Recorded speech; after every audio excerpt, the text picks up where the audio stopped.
All right, it's time to kick off a new series on this channel. I'm calling it Simpin Sundays, and we're going to theme a team around a anime girl, and we're going to do it every Sunday or maybe, every once in a while on a Sunday, depending on how anime-y I feel. This week we're going to start it off with Rem from Re:Zero, which is one of my all-time favorite anime. I'm not necessarily Team Rem versus Team Amelia. I just chose Rem because she's really popular, and I really do like her as well. She's a really good character. Rem doesn't really have any Pokemon that I think is a one-to-one fit, but I decided to choose Glaceon because the hair sort of reminded me of her hair, and she is somewhat into ice. That's where her magic seems to be, ice and water. So I feel like Glaceon is a pretty good fit. This is a standard Glaceon move pool. Not that Glaceon has much of a move pool to write home about. And I decided to run Choice Scarf because even though Choice Specs Glaceon is a really good wall breaker, it's only a good wall breaker in specific tiers. And RU, which is the tier we're using this in, has a lot of bulky steel types like Metagross and Registeel and Bronzong, and you can't really break those no matter how hard you try, even with the Choice Specs. And I'd rather get the Choice Scarf off, that way I can outspeed certain threats, maybe get a surprise KO here or there. Next up we got Cloyster, and Cloyster usually is seen in OU more so I believe than in RU, but it does the same thing in RU. I'm just running a Focus Sash on it because I want to be able to get off last ditch effort. And as long as I pressure my team, I should be able to keep my Focus Sash around, or pressure my opponent's team. I should be able to keep my Focus Sash intact by the end of the battle. But that being said, if you'll notice, this team has absolutely no hazards control. So that really does depend on my opponent not setting up any kind of hazards, and also me sufficiently pressuring my team, my opponent's team. Besides that, this is just a standard Cloyster. I could have chosen to put Liquidation on it for steel types, but I didn't want to forego Rock Blast. But maybe that would have been a good option. Alright, next we got Haunter. Haunter is on this team for a very important reason. Haunter is here to trap a bunch of Pokemon that really cause this team problems. Specifically the aforementioned steel types. The steel types really mess with this team, and I don't really have any good options to them. And this set is here to trap and Parashong and or Destiny Bond anything it can. The other mon that this really does help with is Umbreon. You'll notice that my team is mostly special attackers. Most of the mons that are going to be seeing field time are special attackers. And so having the ability to get rid of Umbreon is also quite useful. Next up, we've got Steelix. And this is just a standard Steelix. I've replaced the leftovers with heavy duty boots because I want to keep sturdy. Another big problem this team has, because this team has many problems, is that it is very fire weak. Look at my team, look at my fire switch, and it does not exist. And I have quite a few fire weaks. So Steelix's job is to come in and Earthquake the fire type. Earthquake the Chandelure, Earthquake the Arcanine, Earthquake the Incineroar. Doesn't matter what it is, I'm going to Earthquake it because that's a major threat. Next up, we've got Celebi. And Celebi here acts as a decent check to Xurkitree, which is one of the best mons in the tier. And I feel like I didn't face any Xurkitrees. Maybe I fought one, but that's because I'm at the bottom of the ladder. Maybe people on this the bottom of the ladder don't really know about Xurkitree, or maybe they're all Xurked out. But having Xurkitree plus Steelix means that I don't really have to worry about opposing Xurkitree, and that's pretty useful. It also is nice to deal with some water types, but Celebi is definitely the mon on this team that I would get rid of, maybe, and replace it with something with hazard control, and maybe something that is a fire type switch in. So that's something to consider. Maybe Flygon would be better here. In the last slot, I'm going to put Xurkitree. And Xurkitree I named Subaru because he's got the spiky hair. And, classic anime protagonist can't do his hair when he gets out of bed in the morning. So that's what we're going with there. And Heavy Duty Boots version, I don't really like Choice Scarf on Xurkitree because you always get locked into a move you didn't want to get locked into. And I much prefer the ability to avoid hazards, especially because this team is so hazard weak, and also because it lets me bluff Choice Scarf and then catch unsuspecting mons. So, with that being said, let's get straight into the live. I've got lots of replays today, and at least a couple of them are very good. For game 1, we're facing off against a Beware and a Galvantula, and my opposing team does have a Xurkitree, so I do have to be aware of that, and that'll actually give my Celebi something to do. And Espeon is always a scary mon. You never know quite what it's going to do, so we got to watch out for that. But it is fairly obvious that my opponent would lead off with Galvantula. Galvantula is usually a dedicated lead, sets up Sticky Web, messes up your opponent's team. So I don't really have a good counterplay to this because, like I said before, I have no hazard control on this team, so I need to deal with that ASAP. I'm actually going to lead off with Xurkitree here, and I'm going to click Volt Switch on this. He actually clicks Bug Buzz here, which allows me to avoid the Sticky Web. I'm going to go to Glaceon. He's not going to predict the Scarf, and I kill his Galvantula. Here, he's going to predict my Haunter coming in and click Darkest Lariat, but what he does not predict is that I have Destiny Bond, and that actually means he loses Beware. So in the first few turns, my opponent has actually thrown away a couple of very important mons on his team. First of all, he lost his Galvantula, and coolly got off some chip on my Xurkitree, and that is nice because Xurkitree is quite strong against my opponent. But he didn't get up Sticky Web, which means that my team is not pressured at all by Sticky Web or hazards, and that's really good for me. I'd much prefer taking 50-60% of my Xurkitree than taking Sticky Web any day. And so I'm not complaining. Then he lost his Beware, and his Beware punches holes in my team, right? Celebi's not a check. It is going to die to Double Edge or to Darkest Lariat. So I don't really have a switch into Beware, and to lose that to just for a Haunter, that is such a good trade for me. So now at this point, I'm going to go into Glaceon because that is the start of the show. Choice Scarf, I don't really care what my opponent's going to do. This is actually the rare Blunder Policy Hypnosis set, and while that is nice, here I can just switch out into Celebi, clicks Calm Mind, and Celebi was there to check Xurkitree, and you can see the +1 Thunderbolt into Dazzling Gleam does not KO Celebi, and I can go back into my Glaceon. I'm going to click Freeze Dry, and it unfortunately doesn't even 2-hit KO, so I can see that the Melodic is going to easily recover, stall me out. I'm going to predict him to recover, go into Xurkitree, and here I don't want to take a Scald, so I'm going to Volt Switch out. Can't risk taking too much damage on this, and I'm going to go into my Steelix. Steelix at this point does nothing against my opponent's team. Here my opponent decides, hey, you can't touch me, I'm going to recover. I get to click Toxic, and at this point the Melodic is on a timer, so it's going to be taking chip and make it a lot easier for me to kill. Here I'm going to go back into the Xurkitree because Xurkitree is going to do lots of damage. Once again, don't want to take a Scald, going to switch out, sack the Celebi. Celebi's at super low health. And that'll actually put Melodic in range of the Glaceon's Freeze Dry. Unfortunately, it does not put it in range of Shadow Ball, otherwise I would have gone for Shadow Ball, because that would have been a stronger overall play. But it was quite in range. You're going to click Freeze Dry to see what the Espeon's up about, and this is actually a Calm Mind Espeon as well. So this team is nothing but setup on my opponent's part. The Espeon actually has Morning Sun, so I can't 3-hit KO it, unfortunately. But I'm going to sack the Xurkitree because at this point the Xurkitree doesn't do anything against my opponent. And the Cloyster at this point just wins. Right? I get to come in, I have Focus Sash. Espeon has no moves that can do anything to me. It can't even paralyze me or anything. And I can Shell Smash up, I will outspeed the Espeon. And Icicle Spear has 100% accuracy, which is good.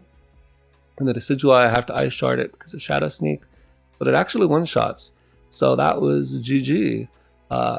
Basically, everybody on this team did their job except for maybe Steelix, and I'm pretty pleased with how this game went.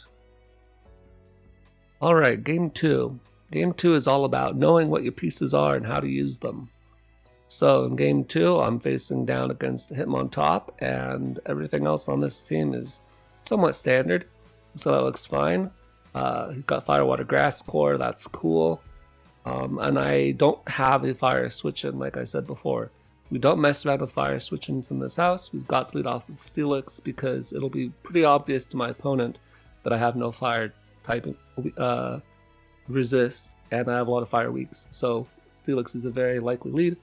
I'm gonna lead off, or Incineroar is a very likely lead. I'm gonna lead off with Steelix. Like I said, don't mess around with this. Always click Earthquake. He intimidates me, but I still need to get the damage off. He actually double intimidates me with Hitmontop, which is a good play on his part. I'm gonna go into Haunter, maybe try to get a Parashung or a Destiny Bond off. This is a bulk up intimidate Hitmontop, which is really weird to me. Here he clicks Bullet Punch, and I make a bit of a misplay here. I go for Substitute, which doesn't really help me because now I guess I could have Destiny Bonded there, but then it's obvious that he can't click Bullet Punch, and I don't get Initiative, because then he'd switch out and I wouldn't know what he was switching into. So I'd rather click Parashung and just force him out in the next turn. Here, if he's going to go for Bullet Punch again, then I'm not really concerned with bringing Celebi in, right? It's not like he's going to click Triple Axle when he's been clicking Bullet Punch and he can see the Bullet Punch will kill me. So bringing Celebi, he's not going to want to stay in on a Psychic, and that means that he's going to go Incineroar. Or Metagross, maybe Metagross would work too. So I'm going to U-turn out here, not wanting to stay in. No way he stays in with Hitmontop. Goes Incineroar. And I'm actually, instead of going to Steelix, because now its Sturdy is broken, I'm going to go into Xurkitree. And here he actually switches out into his Ground type. Oh look, Ground type beats Electric. But I got Grass Knot. Grass Knot OHKO's Seismitoad. So, gotta scout for that. Here he goes to Chandelure. I outspeed it, and if it's Scarf, it does not kill me. And at this point, I'm +2 special attack. Incineroar is going to come in and actually feed the beast. And now I'm +3 special attack. And at this point, my opponent forfeits. Now, my opponent had a Celebi in the back. And Celebi's main job in this tier, well, I guess it has multiple jobs. But one of the ones that it can do is it can actually check the Xurkitree. And so you could have gone into Xurkitree, or you could have gone into Celebi on the Xurkitree, and Psychic, Giga Drain, you turned out into the Metagross, and Scouting would have been a really good play because then you would have had your Seismitoad alive. Xurkitree is really easy to sweep in the end game if you give it a couple of Beast Boosts and your opponent doesn't really have anything to check it. So this shows why I think Choice Scarf Xurkitree is inferior to Heavy Duty Boots Xurkitree, because if I could not have switched up moves, I would have been forced to switch out there. Alright, now we're loading up against the Hoenn Special. Here this opponent has Aggron, Sceptile, and Sableye and Flygon. Lots of Hoenn Mons, plus Flareon and Galvantula. So this is a pretty fun team. Once again, we got a Galvantula to worry about, no hazard control, and a Flareon, which is a fire type that I can't switch into. So, probably not going to lead off with Flareon, probably going to lead off with Galvantula. So I'm going to try to take advantage of that. This time I'm going to lead off with Glaceon, because if you notice, my opponent's team does not have a good Ice Resist, and so I'm just going to easily click Freeze Dry against anything, but he actually leads off with Flareon, and because he clicks Flame Charge here, I cannot outspeed him with Haunter, so my Haunter goes down for nothing. But at this point, I have my Sturdy intact. He goes for Facade here, and I'm thinking he went for Facade here because maybe he thought I was going to go for Stealth Rock, therefore I will bust his Sturdy, then Flare Blitz or something, but it seems like maybe it would have been better to click Flame Charge. I don't know if that was a misclick or something on my opponent's part. Sort of funny, but it doesn't matter because I had my Sturdy no matter what, and I was going to Earthquake always, and Earthquake takes out the Flareon, so I'm okay with that. Now he gets up his Sticky Web. As I click Earthquake, I predict him to go to Flygon, so I'm going to click Heavy Slam here. And at this point, the Steelix is nice for the Aggron, but I'm going to get outsped and killed anyway, probably, so I don't really care too much. I'm going to just sack the Steelix. Doesn't do too much against my opponent's team. At this point, I can go into Cloyster and Ice Shard, and I could have set up a Shell Smash here, but he first of all still has Aggron. I don't have Liquidation, and the Aggron will have Sturdy probably. Maybe it has Rockhead. I don't know though, so that would be dangerous. And second of all, he has Sableye, and if Sableye has Will-O-Wisp, then I would get burned for nothing. And if he stays in the Flygon, he'll break my Focus Sash, which is still valuable at this point. So I don't want to set up a Shell Smash until certain pieces have been chipped down some more or gotten out of the way. So I just click the safe Ice Shard here in case he decides to stay in with Flygon, which he does not. I'm going to switch out into my Circuitry because my Circuitry can take a burn. He actually has Toxic over Will-O-Wisp, which I don't know how I feel about that. Sableye usually wants to get Will-O-Wisp's damage over Toxic because you can deal better with physical attackers because now they do half damage to you and you become effectively bulky. But I could see a case for Toxic in a tier with things like Melodic. So maybe there's something to be said about that. But I think Will-O-Wisp is still better personally. In any case, I can click Dazzling Gleam here, which is quite strong, and Sableye will take a lot of damage. Nightshade, that's an okay move. At this point, Aggron seems pretty safe to come in, because I just went for a Fairy move, and it actually goes for Aggron. And look at how much damage this does. It does 53%. So if we go to the damage calc, we can see that for the Circuitry I am, in order to do 53%, it at the very least has to be Assault Vest max HP. And that would be the mineral that you could get is 53%. So I don't know if that's what this is. It could be even bulkier than that. Maybe this was a higher roll. It was max and careful. And then in which case it would be more like this. And if that's the case, then Grass Knot may not kill. And so Grass Knot is not a good play here in case it decides to stay in with Aggron. I could have gone for Grass Knot. It may have killed Aggron. And then that would have been a good mid ground because it would have hit Flygon as well. Because I'm on a timer, I'm going to take quite a bit of damage with Toxic. Don't want to let Flygon come in. But I'd rather just kill this Aggron if I can, because it does mess up the Celebi and the Glaceon on the back. And I really don't want to let it live. So I'm going to click Thunderbolt again. And my opponent actually does stay in. So thankfully I get rid of the Aggron, which was a massive threat. That was a crazy set. At this point, my Galvantula comes in and my Circuitry does nothing at this point. Does not speed Sceptile or Galvantula or Flygon. And the only thing it deals with is Sableye, which at 18% is not a threat to anything. Galvantula actually shows Sucker Punch. And this is wild. The Sucker Punch on Galvantula is a really cheeky tech. And what's funny is that now that my opponent has shown Sucker Punch, now I am aware of it. So actually giving up that information was a really bad play, because he could have gone for Thunderbolt or some other move and just easily have killed me because he outspeeds me naturally, and I've shown that I'm not Choice Scarfed. But by showing me that it has Sucker Punch, I know now to avoid it. But at this point, you'll notice that my opponent has absolutely no resist to my Cloyster. This Aggron was his last remaining piece that I needed to get rid of in order for a Cloyster sweep. And Galvantula shouldn't be able to do anything to me. He actually shows Wild Charge. So this is a fully physical Galvantula. And this may indicate why he went for Sucker Punch earlier, because he didn't want to take any extra chip or something. But if he had not shown Sucker Punch, then I may not have Ice Sharded. I probably still would have, because he has nothing for it on his team. And everything's really low, so no reason to play around with anything. But he would have had that option to bluff and then get a Sucker Punch off at the end. So I really think that my opponent didn't play that well against me in that regard. Wild Charge actually could have messed me up, but fortunately we come out of that okay, and I get to Shell Smash up. At this point I outspeed everything that I need to, and Ice Shard just sweeps everything. So Ice Shard here, it goes into Sableye. I can Ice Shard you, don't care about Prankster because now I am faster than you and I am a +1. Sceptile is so frail. If this had been Focus Sash, that would have been a little bit of a problem, but it was not. And Ice Shard just sweeps at that point. So that was a pretty crazy game with lots of mons that you don't usually see, and a lot of sets you don't usually see. That was pretty fun. Time for the next game. In this game, I had already faced this opponent once, back when I was first testing the team, and they absolutely destroyed me with Arcanine. You can see why. Arcanine has no switch-ins on my team, and is a major problem. Good strong fire type. A lot of people really don't like Arcanine and would say it's a bad Pokemon, but that's fine because I also have a bad Pokemon. So Arcanine is actually really good against my team.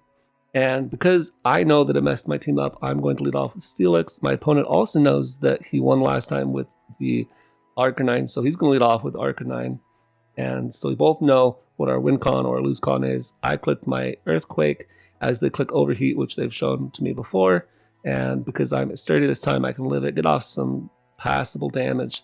Here I'm going to go Haunter, and I go Haunter here because he's minus 2 special attack. I also knew he had Flare Blitz because I'd seen that before, but I can get a Destiny Bond off. He can't Extreme Speed me, which he also has with his Arcanine. And I can live this with the Focus Sash, but he gets the burn, and so I can't get the Destiny Bond off, which is pretty big. I'm going to go Celebi, and Celebi outspeeds Arcanine naturally, and it is in range of Psychic at this point. Celebi doesn't do too well in this matchup because Froslass, Magneton, and Vikavolt all shut it down, but for whatever reason my opponent decides to stay in and sack his Arcanine, doesn't even Extreme Speed. There goes Vikavolt. I'm going to switch out, don't want to take a Bug Buzz, going to sack my Steelix. They actually go for Sticky Web, which was an okay play because it actually is a 2-for-1 punish. Now I've got Sticky Web to contend with. I'm going to go into Glaceon. My Glaceon can click Freeze Dry, so knowing that, I figure he's going to go into Magneton or something, maybe Cryogonal. I'm going to click Shadow Ball. My opponent actually goes into Froslass, predicting that, and I get off a decent chunk with the Shadow Ball, and it's a 2-hit KO. But then my opponent gets the Cursed Body, which means that I'm forced to switch out because I'm choice locked. So I go into Celebi. Celebi doesn't do much against the remainder of my opponent's team, like we said before.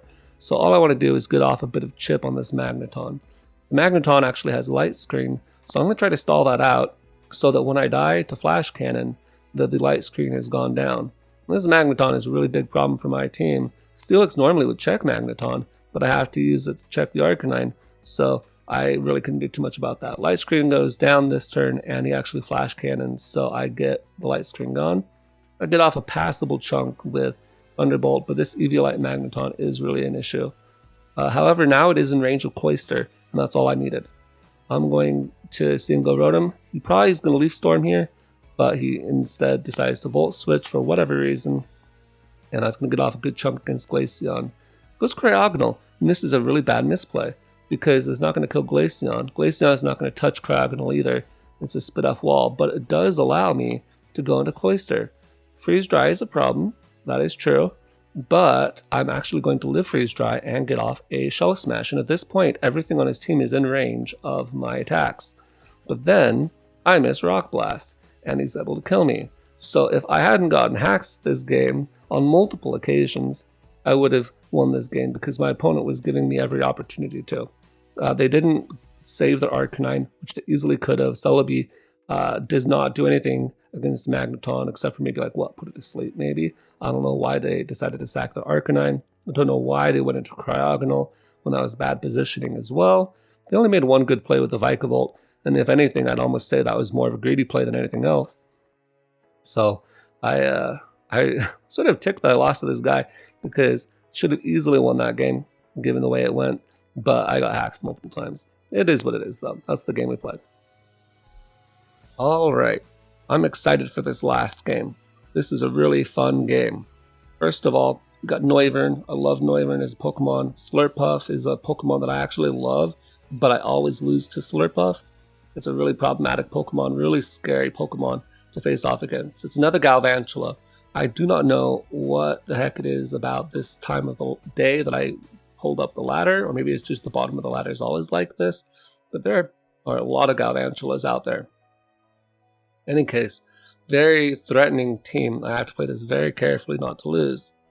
So I'm going to lead off with the Xurkitree because I feel like he'll lead off with Galvantula. I'm going to make the same play that I've made before, where I Volt Switch into something and try to two-shot it.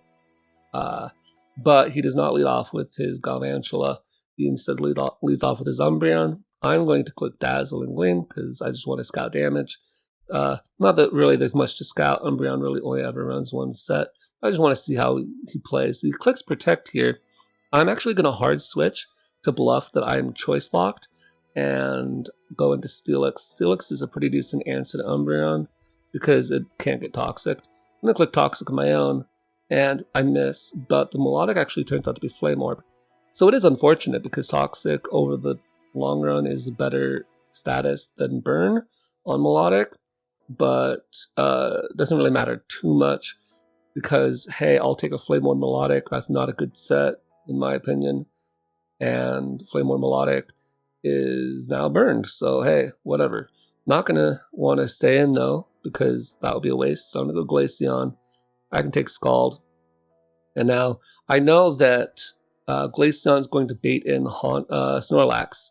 And this is one of the reasons why I went into Glaceon. I could have gone into Xurkitree, or I could have gone into Celebi, especially because I know it's Flame or Melodic, probably doesn't have Ice Beam. But I know that I need to get rid of Snorlax, Umbreon, and Melodic to sweep with Cloyster. That's the goal. And so I need to bait out those Pokemon. And Melodic can be dealt with easily, so Snorlax and Umbreon need to be dealt with. I'm going to bait out the Snorlax. I'm going to go Haunter. You go Snorlax. Here, I'm going to click Mean Look first so we can't switch. And this is actually a Curselax, which is what I feel like most of them are. I was Focus Sash anyway, so even if he was Choice Banded, I would still trap him no matter what, and then be able to Perish Song him. So that was not a risky play at all. Here, I'm going to click Substitute. I feel like Substitute is a better play than is Perish Song at the beginning, because you don't know what the Snorlax is going to do. Here he actually clicks Curse again. So now I'm behind a sub, which is really useful, because now I can click Perish Song on this turn, and I can continuously sub myself down. And I don't have Protect on this set, otherwise I would be able to use that instead. But all I have to do is just click Substitute multiple times. This is the rare Ice Punch Snorlax, which you don't usually see. And I predict him to maybe want to go for a normal type move or something. Steelix is really bulky though, and doesn't really care too much about this. He goes for Ice Punch again, which is fair enough. And it goes back into Melodic. Here, probably not Ice Beam, just going to go into Celebi. And then Celebi's going down Natural Cure, so it doesn't care about getting status. Then just U-turn out. Here goes Umbreon, and I'm like, yes, this is fantastic. Go into Haunter. Haunter's already shown Perish Song. The Umbreon doesn't want to risk getting Perish Song trapped, so it's going to be likely to attack me. Because, hey, foul play, easy attack. And I can click Destiny Bond on the last slot. And then once the Umbreon is gone, that makes my team super free. And that's exactly what happened. And I was so happy when this turn happens. So rare for me to actually get D-Bonds off. Here go Glaceon, because Glaceon is the star of the show, because we forgot this is supposed to be Rim. And they also have no Ice Resist. This Galvantula actually has Thunder Wave. So we're seeing all sorts of Galvantula today. They're able to get up Sticky Web and have me paralyzed, which is annoying. Now they're going to Slurpuff. Gotta stay in. Gotta get damage off on this Slurpuff as much as I can. Maybe get a Lucky Freeze if I can. I get off a decent chunk, and now here I have to switch into Celebi. And the reason you switch into Celebi is because Glaceon at this point is nothing but a health pack. You don't want to let the Slurpuff get Drain Punch damage off, or as little of Drain Punch damage as possible. It's still a +6 Drain Punch, so very powerful. Difficult to switch into, but Celebi doesn't really do too much against the remainder of the Mons. It's okay against Melodic, but that's about it. So this is the sack. It's going to take not a 2-hit KO from Drain Punch, meaning that it has to quick Play Rough here, and it won't get that much health back. And at this point, I have to look at the rest of my team. The Steelix, the Sturdy is broken, cannot check the Slurpuff as well as it would have normally liked. So maybe that would have been one reason not to go into the Snorlax with my Steelix. And that's something to definitely consider. Maybe I could have gone to Glaceon hoping that it would Ice Punch again. That's definitely something. But because I've made my bed, now I have to lie in it. And the Steelix's Sturdy is broken. Xurkitree, it cannot live any hit. And the Glaceon cannot live any hit either. So the only saving grace on this team at this point is the Cloyster. The Cloyster is still Focus Sash. They did not get up Stealth Rock or Spikes or anything, and I'm going to be able to live any hit. So now I have to decide, what do I do? Well, the one thing you don't do is Shell Smash up, because Slurpuff has Unburden, meaning that it will outspeed Cloyster even at +2, and at that point, you're dead. So that's not good. So you have to go into the calc and you say, all right, at neutral, Icicle Spear does 68 to 83%, or maybe 69 to 83, something like that. And Ice Shard does 22 to 26%. And if we go back, we look and we're at 50%. Therefore, Ice Shard does not kill. And I'm forced to hope that I get the high end of the Icicle Spear rolls. And then I can click Ice Shard into that. And hopefully the combination of these two will take out the Slurpuff. Because it'll get Drain Punch health back first, right? but as long as I do enough damage and it doesn't get back up to full, it should be easy enough to deal with. And fortunately, this isn't Rock Blast, so I'm not going to miss. So I go into my Cloister, they click Drain Punch, which is predictable, and they get back a sizable chunk of health, which you'll notice they only get back to 88. So I don't even think it was a roll at that point. In any case, at this point, they don't really have any reason to switch out. Their Slurpuff is basically wasted, and I can just click Ice Shard. Gonna switch out though, because at this point, I still have Ice Shard for that Noivern, very useful. Steelix, not useful. Does not deal with either of these Pokemon. So I'm going to just sack the Steelix. And at this point, I can go into my Heavy Duty Boost Circuitry, outspeed and scare it out. I'm gonna click Volt Switch, and that Noivern's gonna take a lot of damage. I'm gonna go into my Cloister, because Cloister outspeeds, whereas Glaceon is paralyzed. Ice Shard is always the play here. I don't want to overpredict. And so I'm going to go Glaceon, because Glaceon can freeze dry and it's paralyzed, so it doesn't do as much. Unfortunately here, I get full paralyzed, so I don't get off any residual chip on the Melodic, and the Melodic is able to just two-shot me. At this point though, the Noivern cannot switch into Thunderbolt because it will die, and so I can easily click that and it does kill the Melodic. And because I have Ice Shard in the back, I do not switch out, I just stay in and sack the Subaru to the Boom Burst, and then Cloister comes in and clicks Ice Shard, and that's GG. So it's a very close game, very scary game with the Belly Drum Slurpuff and the other threats that definitely could have messed me up. But the Haunter put in overtime in this game. The Cloister also did a really good job, and the rest of the mons are also pulling some of their weight. I still think Celebi maybe could be replaced with something else, but it's not too bad, and it does help against the opposing circuitry matchup. Overall, this team is really bad. Don't use this team. Really fire weak. Does not have hazard control. Definitely needs some work. But this is a theme team, and theme teams aren't supposed to be good. They're supposed to be fun, and they're supposed to stick to their theme. So I really had a lot of fun with these battles today, and I do like the RU tier fine. I think it's a pretty fun power level to play around with. So I'm going to be continuing to do these for Sundays from here on out, and I hope you guys enjoy that. See ya.